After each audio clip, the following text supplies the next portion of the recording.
Central university common entrance test session 21-22 को लेकर आज एक हम बड़े अपडेट के साथ हैं। इसका मतलब ये है कि जवाहरलाल नेहरू यूनिवर्सिटी या फिर अलीगढ़ मुस्लिम यूनिवर्सिटी या फिर जामिया मिलिया इस्लामिया या फिर इवन दिल्ली यूनिवर्सिटी की भी बात कर लें, इन सब में कोई बड़ा चेंजेस आने का आसार मुझे नहीं दिख रहा है इस बार। इसलिए कि इस बार कहीं ना कहीं कुछ यूनिवर्सिटी से ऑफिशियल अपडेट आ चुके हैं एडमिशन सेशन 21-22 को लेकर। तो इसमें कहा क्या जा रहा है वो बता दें। और अगर एक बात की बात कर लें, इफ़ अगर कुकेट अवेलेबल होता है, मान लीजिए कि कुकेट एग्ज़ाम लेगा भी, तो ऐसा नहीं है कि सिर्फ जेएनयू का लेगा अदर को नहीं ले पाएगा, या फिर का लेगा जेएनयू का नहीं लेगा। ऐसा तो हो ही नहीं सकता। अगर होगा तो सारे सेंट्रल यूनिवर्सिटी पे अप्लीकेबल होगा, और अगर नहीं होगा तो जैसे पहले चल रहा है वैसे ही चलेगा। मे बी नेक्स्ट ईयर से ऐसा हो। पर इसमें कहा क्या जा रहा है वो रिमाइंड कर दे। सबसे पहले इसमें यही कहा जा रहा है कि जेएनयू रखेगा अपना एंट्रेंस, कुकेट पर फोकस नहीं। आज से एडमिशन्स के लिए तैयारी होगा शुरू। ये साफ जेएनयू की ओर से ये आर्टिकल, मतलब ऑफिशियली जेएनयू की ओर से तो उसका अपना एक लेटर होता है वो रिलीज होता है, पर ये आर्टिकल में छपा है। पर हम वो भी दोनों चीज़ें दिखाएंगे। इसमें पहले ये देख लीजिए, बाद में हम आपको ऑफिशियल दिखाएंगे।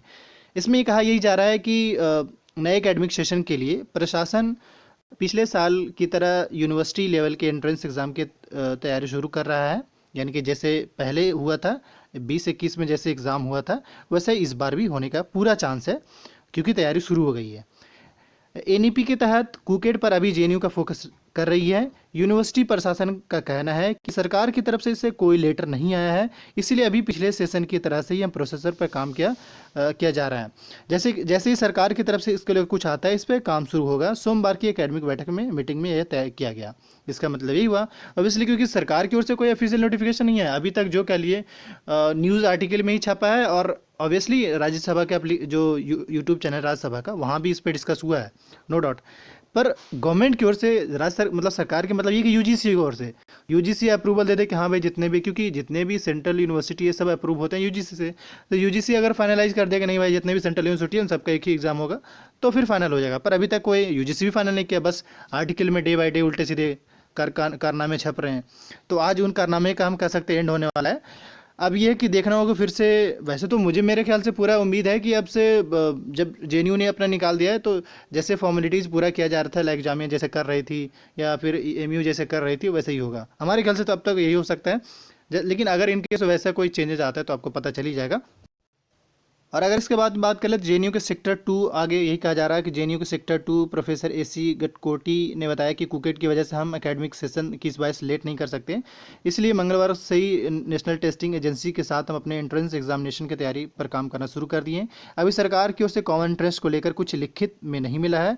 अगर सरकार से अभी भी कुछ नहीं किया आता है तो अगले साल भी इसे शुरू किया जा सकता है। एकेडमिक मीटिंग काउंसिलिंग में तय किया गया कि अगर हमें इस पर कुछ मिलता है तो हम इसे इनकार नहीं करेंगे, बल्कि इस पर काम किया जाएगा। हालांकि अभी हम पिछली प्रोसेस यानी एनटीए के जरिए एंट्रेंस एग्जाम की तैयारी कर रहे हैं, ये समझ लिए।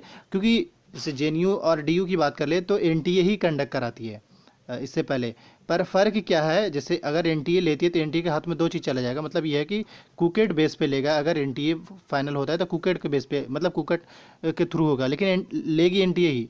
पर अब जैसे जिस तरीके से पहले चल रहा था वैसे ही एनटीए एग्ज़ाम लेगा, ठीक। इसका मतलब ये है कि ये चीज़ ना तो एमयू पे एप्लीकेबल होता है, ना ही जामिया पे, ना ही जेएनयू पे एप्लीकेबल होता है। पर एप्लीकेबल ये ज़रूर हो जाता है कि अगर इस तरीके से जेएनयू अपना हाथ पल्ला साफ कर लिया कि नहीं भाई हम जैसे ले रहे थे वैसे ही लेना शुरू कर रहे हैं, काम शुरू कर रहे हैं, तो इससे पता चलता है कि चाहे जामिया हो या जेएनयू हो या डीयू हो, जो जैसे कर रहा था बस वैसे ही उसका एडमिशन का प्रोसेस होगा, यानी एंट्रेंस एग्ज़ाम होगा। यानी कि फॉर्म हो सकता है जल्दी नेक्स्ट मंथ में आ जाए। और ये तो फाइनली इसका हो गया। अब हम आपको ऑफिशियल वेबसाइट पे लेके चल रहे हैं। आप ट्विटर पे जाएंगे और ट्विटर पे जाने के बाद आप सर्च करिएगा जेएनयू, तो वहाँ पे दो आर्टिकल एकदम नियरेस्ट में दिखेगा। एक तो आपको टाइम्स ऑफ इंडिया का भी आर्टिकल दिखेगा जो कि आज ही मतलब 15 आवर पहले का होगा, और एक जो है वो 3 से 4 आवर का होगा। तो 3 से 4 आवर जो है वो ये आर्टिकल पब्लिश किया है जो कि जेएनयू ऑफिशियल के द्वारा किया गया, और 15 आवर वाला जो है वो टाइम्स ऑफ इंडिया के बिहाफ में किया गया है। पर ओवरऑल अच्छी बात ये है, देखिए अब बच्चे परेशान है, इसका मतलब ये नहीं कि उससे परेशान ही होने दिया जाए।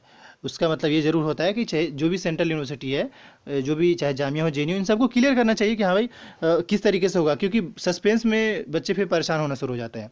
इसमें बस और भी काफ़ी कुछ इसमें कहानी है, बट एक्चुअल में कहानी जो आपके सुनने लायक है वो यहाँ से है। आपका स्क्रॉल करते हैं यहाँ पे, ये जैसे जो बातें हमने अभी उस पेपर वाली बातें आर्टिकल बताए वो यहाँ पे एकदम फाइनल होता है। अब जैसे कि फिर भी आप देखेंगे कि अब आज भी मैंने अभी कुछ देर पहले ही देखा कुछ यूट्यूब चैनल वालों ने तो अभी भी वही कह रहे हैं कि भाई नहीं जेएनयू एग्ज़ाम लेगा, मतलब एक कॉमन कुकेट ही होगा। तो मुझे नहीं लगता है कि भाई पहले उनको इन्फॉर्मेशन के पास सही से एसेस करनी चाहिए। ऑफिशियल तो ज़रूरी है, जब तक ऑफिशियल अपडेट पे ना जाए तब तक उल्टे सीधे कहानी ना सुनाए। फिलहाल आगे की बात कर ले तो the academic council has resolved to conduct JNU entrance examination 2021 as per schedule in collaboration with the NTA. क्योंकि इससे पहले जो है ना 19-20 कह लीजिए, 21-22 कह लीजिए, जेएनयू का जो एंट्रेंस एग्जाम होता है वो एनटीए ही कंडक्ट कराती है, ठीक। तो इस बार भी पूरी चांसेस है कि एनटीए ही कंडक्ट कराती है, क्योंकि इन्होंने प्रिपरेशन स्टार्ट कर दिया है। The council also resolved that whenever Central University Common Entrance Test KUKET is conducted by NTA for all Central University, JNU would accordingly adopt and admit a student through KUKET। उसने साथ साथ ये भी add कर दिया, यानी 100% clear नहीं किया है, इससे पता चलता है, मतलब कह सकते हैं 80-20 है। 80% चांस है कि आपका कॉमन एंट्रेंस टेस्ट है वो ना हो, 20% चांस है कि हो सकता है, मान के चलिए। सो KUKET का ये मामला ऑलमोस्ट समझिए कि नहीं होगा इस बार, मतलब अगर ऑफिशियल नोटिस के हिसाब से तो ये दिख रहा है, क्योंकि ये अपनी प्रिपरेशन जारी है। हाँ, ऐसा हो सकता है कि एक हफ्ते के अंदर अंदर में गवर्नमेंट वैसा कोई इन्फॉर्मेशन ला कह दे कि नहीं भाई हम लेंगे, तो हो सकता है। पर अभी के हिसाब से एनटीए अपना हाथ पल्ला झाड़ लिया, बोला भाई ऐसा हम जैसे एग्जाम ले रहे तो वैसे एग्जाम लेंगे। अब हम बात कर ले जामिया, जेएनयू और डीयू इस सब की बात कर ले तो भाई इन सभी के लिए सेम डेटा है, ऐसा नहीं। पर हाँ ये कि अभी देखते हैं, ये लोग भी ऑफिशियल नोटिफिकेशन जल्दी आ जाएगा। और एप्लीकेशन फॉर्म की बात कर ले तो वो भी अप्रैल में तो इंशाल्लाह आ ही जाएगा। मेरे ख्याल से आज के इस वीडियो में आपको ये समझ आ गया होगा कि क्या होने वाला है। असल में यही होने वाला है कि कुकेट का बात कर ले तो ऑलमोस्ट ना के बराबर है होने का पेपर, मतलब कॉमन एंट्रेंस टेस्ट ना होने के बराबर है। हाँ, अब जो जैसे पेपर लेती थी, चाहे जामिया जैसे ले रही थी, एमयू जैसे ले रही थी, वो अपने ही तरीके से कंडक्ट कराएगी, इसकी पूरी चांसेस है। So thank you for watching this video, and upcoming में जो भी अपडेट्स आते हैं आपको अपडेट मिल जाएगा यहाँ पे। जेएमआई के अपडेट से बने रहने के लिए, या जितने जितने भी सेंट्रल यूनिवर्सिटी से अपडेटेड रहना चाहते हैं, इस यूट्यूब चैनल को जरूर सब्सक्राइब कर लीजिए। Thank you.